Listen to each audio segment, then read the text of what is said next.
Ever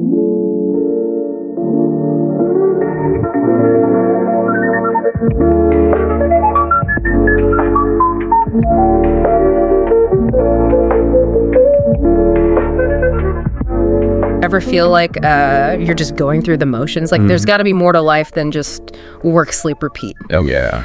I was feeling that way recently and stumbled across this Japanese concept called Ikigai.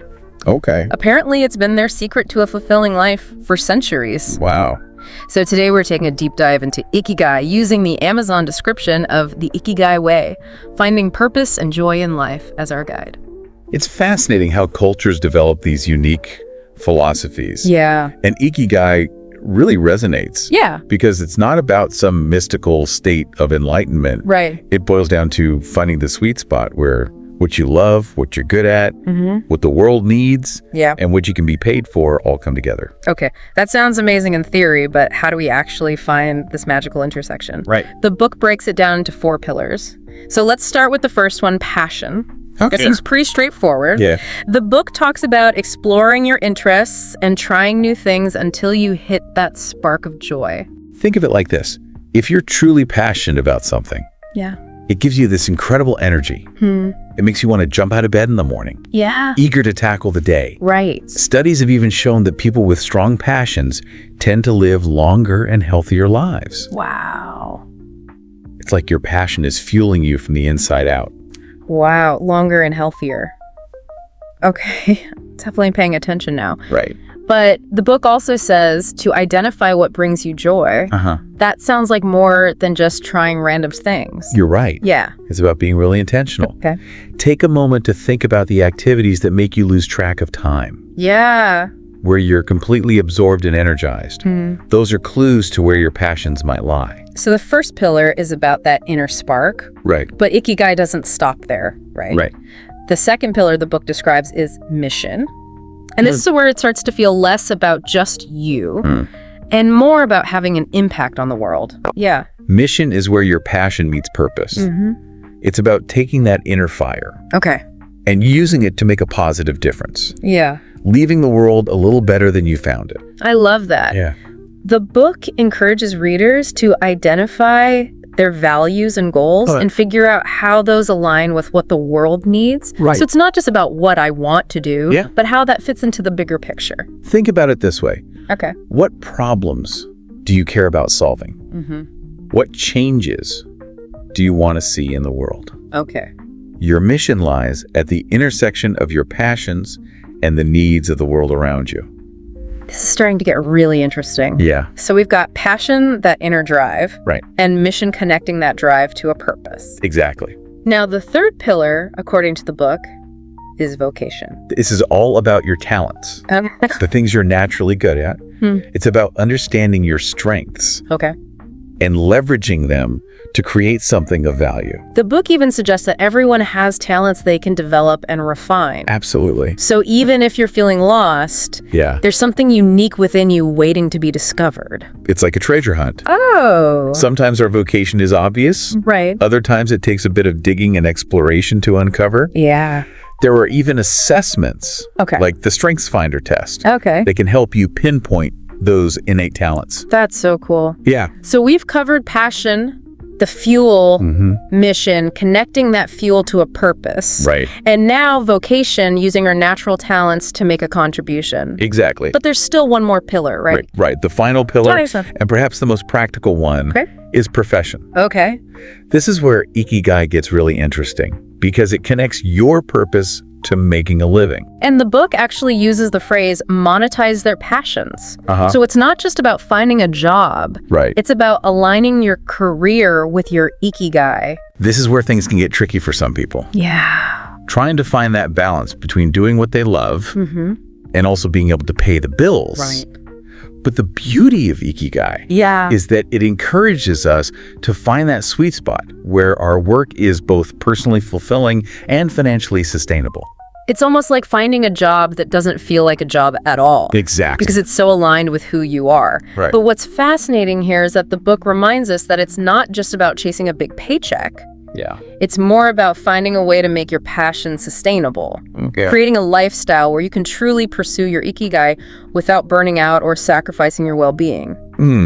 Okay, so we've got these 4 pillars: passion, mission, vocation, and profession. It seems like the book suggests that true Ikigai is found at the intersection of all 4. It's like a Venn diagram. Oh, okay. Where each circle represents a pillar, and the center, where they all overlap, is your Ikigai. Okay. But it's not always about achieving perfect alignment right away. Right. Sometimes it's a journey of exploration and adjustment. And I think that leads to a really important question. Okay. What if one of those pieces is missing? Yeah. Can you still have a sense of purpose and joy? Right. Does it have to be all or nothing? That's an excellent question. Yeah. And one that's worth pondering. It really gets to the heart of what Ikigai means for each individual. Right. Perhaps it's not about achieving some perfect static state, but rather about being on a continuous journey of self-discovery and growth.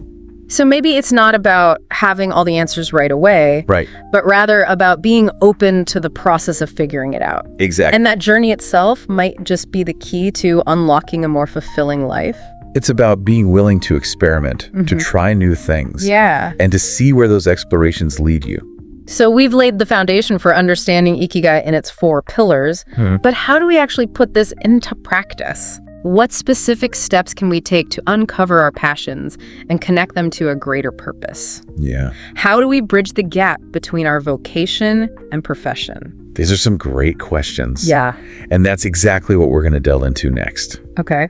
We're going to explore practical strategies for cultivating each of these pillars and weaving them together to create a life that truly feels aligned with your Ikigai. This is getting really exciting. It is. We're about to give you the tools to create a life filled with purpose and joy. Yeah. Stick with us because we're just getting started. Absolutely. So we've explored the 4 pillars of Ikigai: passion, mission, vocation, and profession, and how they intertwine to create a fulfilling life. But let's dive deeper into how you can actually cultivate each of these elements. Yes, let's get practical. Okay. Starting with passion, how do we even begin to uncover those things that truly light us up? It starts with paying attention. Okay. What activities make you lose track of time? What are you naturally drawn to? It could be anything from gardening to playing music to volunteering in your community. So it's not necessarily about finding some grand life-altering passion. Right. It's about noticing those smaller things that bring us joy in our everyday lives. Exactly. Okay. And once you start paying attention to those moments, you can begin to explore them further. Maybe you take a class, join a group, or simply dedicate more time to that activity. It's about nurturing those sparks of passion and seeing where they lead. Right. And sometimes that means stepping outside our comfort zones and trying something completely new. You're absolutely right. Yeah. Sometimes our passions are hidden in plain sight, waiting to be discovered through experimentation and exploration. Okay. I remember reading about a woman who had always worked in finance, Okay. but deep down she yearned for something more creative. Right. She decided to take a pottery class on a whim, Wow. and it completely changed her life. That's awesome. She discovered a passion she never knew she had. And eventually, she was even able to turn it into a successful side business. That's an amazing story. Yeah. It shows that it's never too late to uncover your passions and create a life that feels more aligned with who you are. It's a powerful reminder that we all have the potential to find our Ikigai no matter our age or circumstances. Okay, so we've got a handle on passion. Right. Now let's move on to mission. Okay. How do we connect our passions to a purpose that's bigger than ourselves? It starts with identifying your values. Okay. What do you believe in? Yeah. What do you care about most deeply? Once you have a clear sense of your values, you can start looking for ways to align your passions with those values. So for example, if someone is passionate about cooking and also deeply values sustainability, Right. they might find their mission in creating delicious meals using locally sourced organic ingredients. Exactly. Yeah. It's about finding that sweet spot where your passions and values intersect, Okay. where you can use your unique talents to make a positive impact on the world. And that impact doesn't have to be on a global scale. Right. It can be as simple as volunteering at a local food bank or mentoring a young person in your community. It's about making a difference in whatever way feels authentic and meaningful to you. And sometimes your mission finds you. Yeah. You might stumble upon a cause or an issue that resonates deeply with you. Yeah.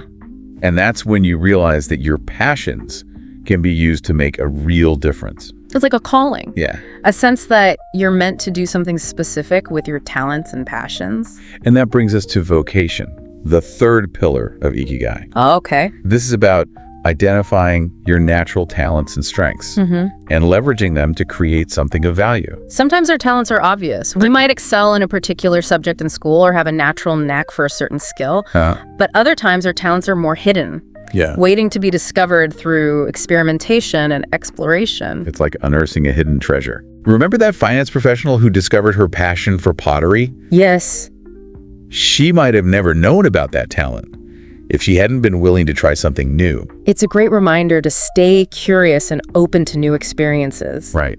You never know what hidden talents you might uncover. And don't be afraid to ask for feedback from others. Oh, that's a good point. Sometimes those closest to us can see our strengths more clearly than we can ourselves. That's a great point. Yeah. It's about being open to feedback and learning from those around us.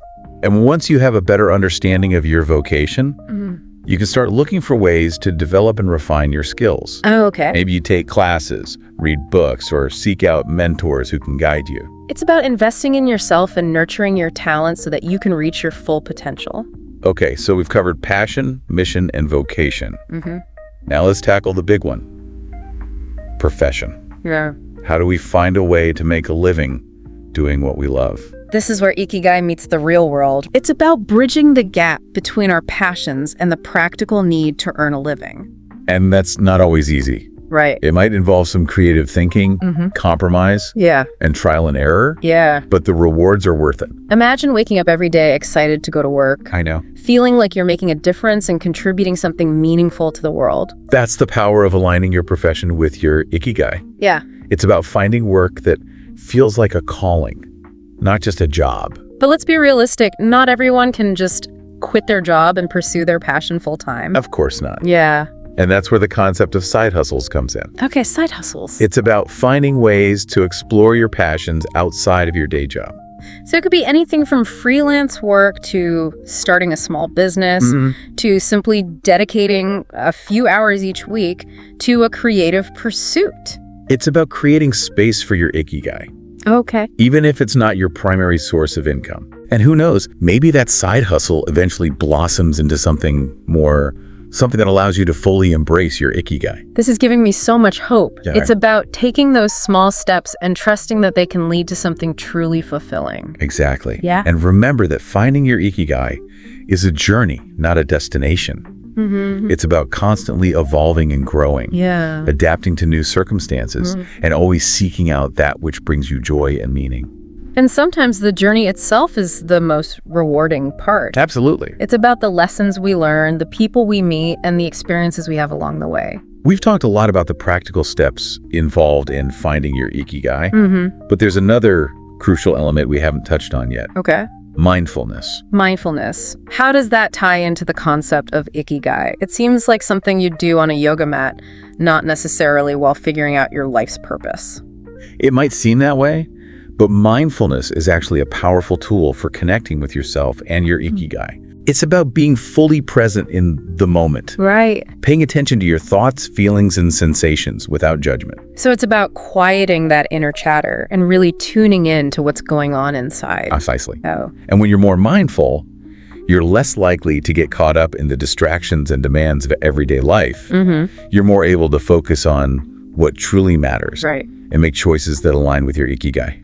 That makes sense. Yeah. It's like mindfulness creates space for us to hear our inner voice more clearly. That voice that guides us toward our true path. Exactly. Yeah. And mindfulness can also help us cultivate gratitude, Okay. which is another key ingredient for a fulfilling life. Gratitude. I can see how being thankful can make you happier. Right. But how does it connect to Ikigai specifically? Well, when we're grateful for what we have, Yeah. we're more likely to experience joy and contentment. And that sense of joy and contentment can fuel our passions, our sense of purpose, and our overall well-being. It's like a positive feedback loop. Yeah. Mindfulness leads to gratitude, which leads to joy, which fuels our Ikigai. You got it. Wow. It's about recognizing the good in our lives, even amidst the challenges. So we've talked about the 4 pillars of Ikigai, practical steps for cultivating each pillar, Right. and the importance of mindfulness and gratitude. Yeah. But how do we actually weave all of this together into a cohesive whole? Right. How do we create a life that truly reflects our Ikigai? That's a great question. Yeah. And it's something we'll delve into in the next part of our deep dive. Okay. We'll explore how to integrate these concepts into your everyday life and create a roadmap for living a more purposeful and fulfilling life. This is getting so exciting. Yeah. Can't wait to learn how to put all of this into practice and start living my Ikigai. We'll give you the tools and strategies you need to make it happen. Awesome. Stay tuned. Okay, so we've explored the 4 pillars of Ikigai: passion, mission, vocation, and profession. We've talked about the importance of mindfulness and gratitude and shared inspiring stories of people finding their Ikigai. Yeah. But how do we actually put all of this together and create a roadmap for living a life that truly reflects our unique Ikigai? It's like we're piecing together a puzzle, Yeah. and each of these elements is a vital piece that contributes to the overall picture. Right. And that picture might look different for everyone, which is what makes this so exciting. Right. There's no one-size-fits-all approach to Ikigai. Exactly. It's a deeply personal journey of self-discovery, and the beauty is that there's no right or wrong answer. It's about finding what works for you, what brings you joy, purpose, and a sense of fulfillment. But here's the thing. It's not about achieving some perfect static state of Ikigai. Okay. It's about being on a continuous journey of exploration and growth. So it's not like you find your Ikigai and then you're done. Right. It's more of an ongoing process. Exactly. Yeah. Your Ikigai can evolve and change over time as you learn and grow Yeah. and as your circumstances change. Think of it as a compass that guides you toward a more fulfilling life. That makes so much sense. It takes the pressure off of having to figure everything out right now. Right. So if we're thinking of Ikigai as a journey, where do we even start? The first step is to reflect on what we've discussed so far. Okay. Think about those moments of joy, those activities that make you lose track of time. Those are clues to your passions. Okay. Then consider your values, the things that are most important to you. Right. How can you use your passions to make a difference in the world? So it's about connecting those inner sparks of joy with a sense of purpose. Exactly. But what about our vocation? How do we figure out what we're naturally good at and how to develop those talents? Remember that self-discovery is an ongoing process. Yeah. Be curious, try new things, and don't be afraid to step outside of your comfort zone. Right. You might be surprised at what you discover about yourself. And don't forget to ask for feedback from people you trust. Yes, that's a great point. Sometimes they can see our strengths more clearly than we can ourselves. Absolutely. Surround yourself with people who support and encourage your journey. And once we have a better understanding of our passions, mission, and vocation, how do we start aligning those with our profession? Yeah. Especially if we're not in a position to make a drastic career change right away. Start by incorporating your Ikigai into your current work life, even in small ways. Okay. Can you volunteer for a project that aligns with your passions? Can you find ways to use your unique skills and talents in your current role? That's a great point. It's about finding those little pockets of Ikigai within our everyday lives. Exactly. And for those who are looking to make a bigger shift, remember those side hustles we talked about. Absolutely. A side hustle is a fantastic way to explore your passions and potentially create a path toward a career that's more aligned with your Ikigai. It's like dipping your toes into the water before taking the plunge. And who knows, that side hustle might even turn into your main gig someday. It's so inspiring to think about all the possibilities. It is. But beyond the practical steps, I think it's important to remember the importance of mindfulness and gratitude. Yeah. How do we weave those practices into our daily lives? Start small. Okay. Take a few minutes each morning to simply sit and breathe, noticing the sensations in your body and the thoughts and emotions that arise. Okay. Throughout the day, pause and take a few mindful breaths before reacting to a situation. And for gratitude, a simple practice is to write down 3 things you're grateful for each day. Yeah. It could be something as small as a delicious cup of coffee or a beautiful sunset. The key is to make these practices a part of your routine, not just something you do when you have extra time. So we've explored the 4 pillars of Ikigai, practical strategies for cultivating each pillar, Right. the importance of mindfulness and gratitude, Yeah. and how to weave it all together into a roadmap for living a more purposeful and fulfilling life. As we wrap up this deep dive into Ikigai, what's the one key takeaway you want our listener to remember? Remember that finding your Ikigai is a journey, not a destination. Yeah. It's about embracing your unique gifts and talents, using them to make a positive impact on the world, and finding joy and meaning in every moment. It's about waking up each day with a sense of purpose, knowing that you're living a life that's true to who you are, and that's a truly beautiful thing.